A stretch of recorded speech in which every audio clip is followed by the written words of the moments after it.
Movie की शुरुआत में एक प्लेनेट दिखाया जाता है जिसका नाम क्रिप्टॉन है। ये हमारे प्लेनेट ज़मीन से काफ़ी एडवांस है। वहाँ बच्चे एक खास टेक्निक के थ्रू पैदा होते हैं। औरतें बच्चे पैदा नहीं करती। फिर हम एक कपल को देखते हैं जिनके घर ऐसा बच्चा पैदा होता है जिसे उसकी माँ ने जन्म दिया और ऐसा 100 साल बाद हुआ है। वो उस बच्चे का नाम कार्लाइल रखती हैं। कार्लाइल के फादर जो साइंटिस्ट हैं उनका नाम जोरेल है। वो आला हुकाम के पास जाते हैं। सब लोग परेशान हैं। क्रिप्टॉन सियारी के सेंटर में बहुत ज्यादा माइनिंग की गई जिसकी वजह से उसका बैलेंस आउट हो गया है और जल्द ही ये डिस्ट्रॉय होने वाला है।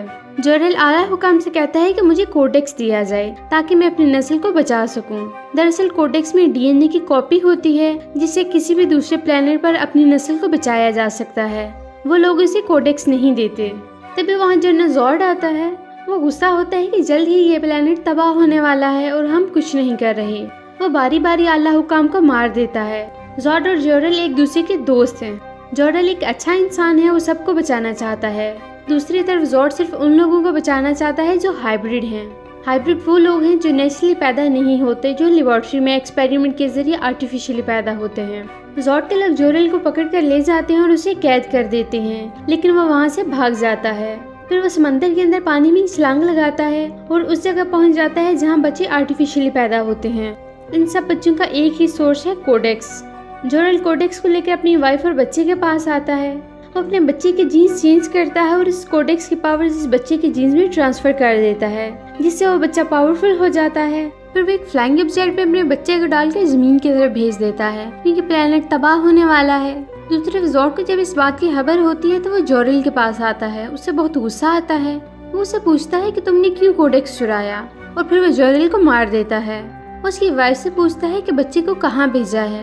वो उसे कहती है कि तुम्हें कभी पता नहीं चलेगा कि वो कहाँ गया। फिर वो उसे भी मार देता है। जनरल जॉर्ड और उसके आदमी को प्लेनेट की प्रोटेक्शन टीम पकड़ लेती है। वो उन्हें सजा के तौर पर बर्फ में फ्रीज करके 300 चक्रों के लिए स्पेस में छोड़ देते हैं। फिर हम देखते हैं कि क्रिप्टॉन प्लेनेट तबाह हो चुका है।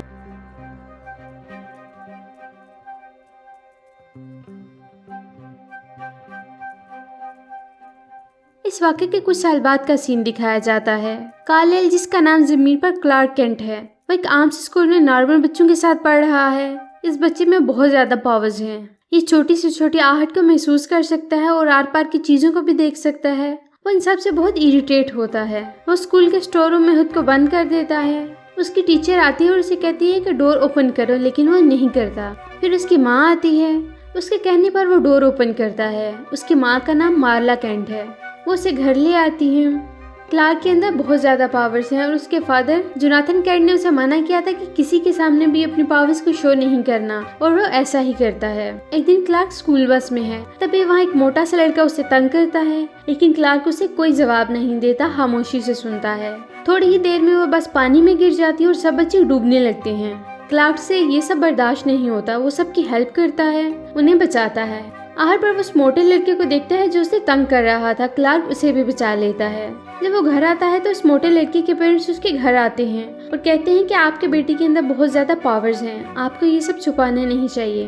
क्लार्क के फादर उन्हें तो कोई जवाब नहीं देते, लेकिन क्लार्क को कहते हैं कि मैंने तुम्हें मना किया था कि तुम अपनी पावर्स किसी को न दिखाना। उनसे कहता है कि आप मुझे ऐसा करने से क्यों मना करते हैं। वो उसे कहते हैं कि दुनिया तुम्हारी पावर्स को एक्सेप्ट करने के लिए भी तैयार नहीं है। वो उदास होता है, उनसे पूछता है कि मैं नॉर्मल बच्चों की तरह क्यों नहीं हूँ। अगर मैं इन बच्चों की हेल्प नहीं करता तो क्या मैंने मरने के लिए छोड़ देता। क्लार्क उदास होता है। उसकी उदासी देखकर उसके फादर उसे एक ऐसी जगह ले जाते हैं जहाँ एक स्पेसशिप है। वो उसे एस शक्ल के साइन की एक की देते हैं और कहते हैं कि ये भी स्पेसशिप के साथ आई थी। वो कहते हैं कि मैं धातु के साइंटिस्ट के पास ये की लेकर गया, लेकिन उसने कहा कि ये मेटल हमारे प्लेनेट की नहीं है, किसी और प्लेनेट की है। यानी तुम किसी दूसरे प्लेनेट से आए हो। वहाँ तुम्हारे पेरेंट्स होंगे, उन्होंने तुम्हें यहाँ भेजा है। शायद इस सब के पीछे उनका कोई मकसद हो।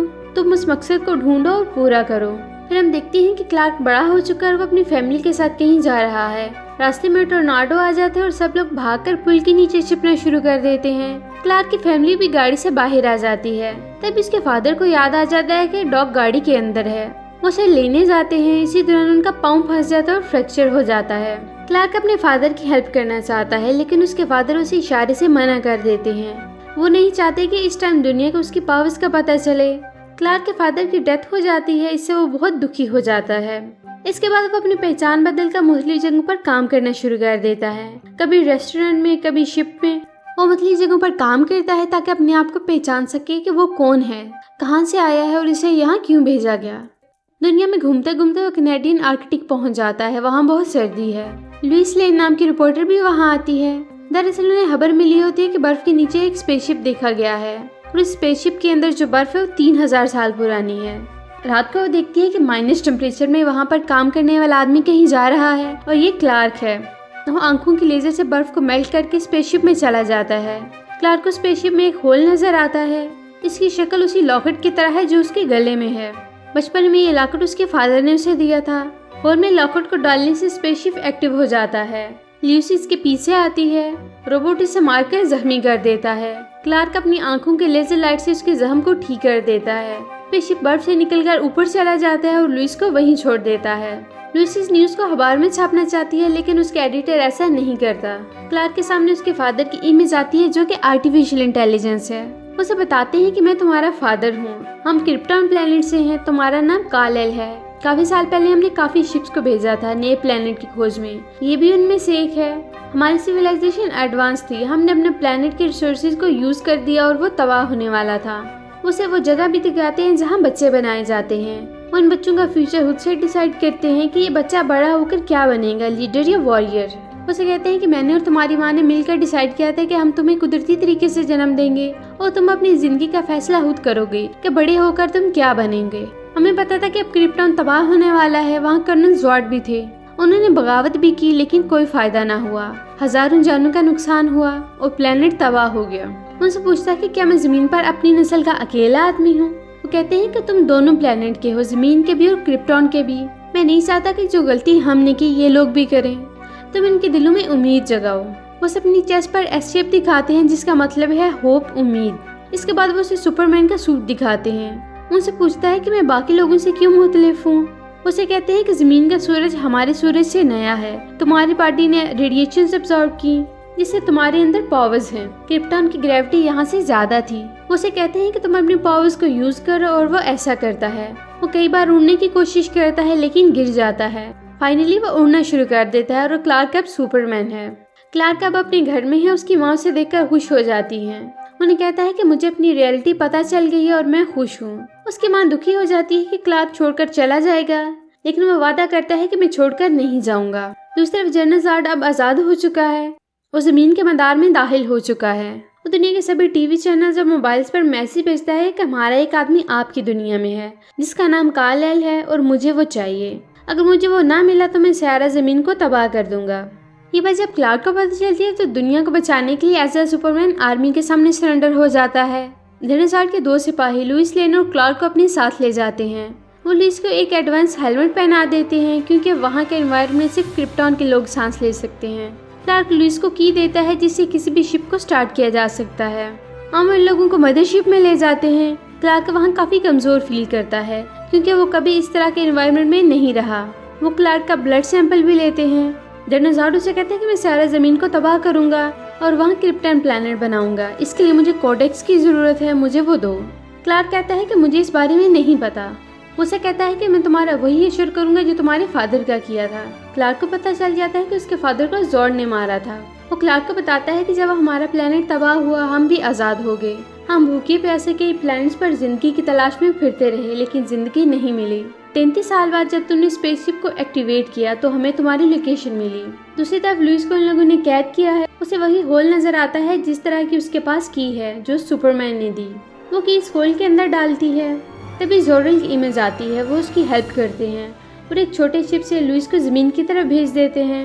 क्लार्क को उसके फादर कहते हैं कि शिप का दरवाजा तोड़ दो और वो ऐसा ही करता है। सामने सूरज होता है और वो रेडिएशन अब्सॉर्ब करके पावरफुल हो जाता है। क्लार्क को पता चलता है कि लुइस का फ्लाइंग ऑब्जेक्ट तबाह होने वाला है। वो उसकी हेल्प करके उसे बचा लेता है। जनरल जॉर्ड सुपरमैन के घर आ जाता है। वो स्पेसशिप को भी देखता है जिसमें सुपरमैन बचपन में प्लेनेट अर्थ पर आया था लेकिन उसे कोडेक्स नहीं मिलता। वो सुपरमैन की मॉम को टॉर्चर करता है। अब जॉर्ड और सुपरमैन के दरमियान लड़ाई शुरू हो जाती है। इस दौरान जॉर्ड का हेलमेट टूट जाता है और उसे सांस लेने में मुश्किल हो जाती है। उसकी आर्मी उसे वापस ले जाती है। जॉर्ड का साइंटिस्ट उसे बताता है कोडेक्स सुपरमैन के ब्लड में है, इसलिए हमें वो जिंदा चाहिए या मुर्दा। जॉर्ड जमीन पर 2 टावर्स लगाता है जो एक दूसरे से कनेक्टेड हैं और जमीन का एटमॉस्फेयर क्रिप्टॉन की तरह कर रहे हैं। अगर मुकम्मल तौर पर ऐसा होगा तो ज़मीन के लोग मारे जाएंगे। सुपरमैन को जब ये पता चलता है तो वो एक प्लान बनाता है। जिस स्पेसशिप में वो बचपन में आया था उसे आर्मी को देता है और कहता है कि उसे एक टावर से टकराकर उसे तबाह करना, और दूसरा टावर इंडियन ओशन में है, उसे मैं तबाह करूँगा, और वो ऐसा ही करता है। जॉर्ड के दोनों टावर्स तबाह हो जाते हैं और वो गुस्से में आ जाता है। अब वो सुपरमैन का मुकाबला करने खुद आता है। वो सुपरमैन को कहता है, मैं क्रिप्टॉन के लोगों को बचाना चाहता था लेकिन तुमने ऐसा नहीं करने दिया। अब इन दोनों के दरमियान लड़ाई शुरू हो जाती है। इससे पहले कि जॉर्ज ज़मीन के कुछ लोगों को मारता, सुपरमैन जॉर्ज की गर्दन तोड़कर उसे मार देता है। मिलिट्री अभी सुपरमैन पर नजर रखे हुए है। वो उनकी एक सैटेलाइट को तबाह कर देते हैं। वो जनरल को बताता है कि जितना ये मुल्क तुम्हारा है उतना मेरा भी है, मैं यहीं पला बड़ा, इसलिए सरकार को ये बात समझा दो। आखिर में दिखाया जाता है कि सुपरमैन क्लार्क के नाम से लुइस के न्यूज़पेपर में उसके साथ काम करता है, और यहीं पर ये मूवी खत्म हो जाती है। तो कैसी लगी आपको हमारी आज की वीडियो? अगर आपको हमारी वीडियो अच्छी लगी तो हमारी वीडियो को लाइक करें, शेयर करें और हमारे चैनल को सब्सक्राइब करें ताकि इस तरह की इंटरेस्टिंग वीडियोज़ आपको मिलती रहें।